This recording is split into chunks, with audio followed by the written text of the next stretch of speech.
Bawat tao may karapatang pantay-pantay. Ngunit, bakit may mga taong mapanghusga at mapangmata sa mga LGBT at kanilang pagkatao ay pinagtatawanan at inaalipusta? Kahit anuman ang kanilang uri at kasarian o katayuan sa buhay.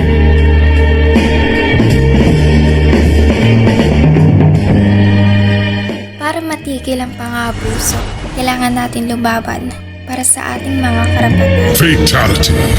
Para sa karapatan ng iba.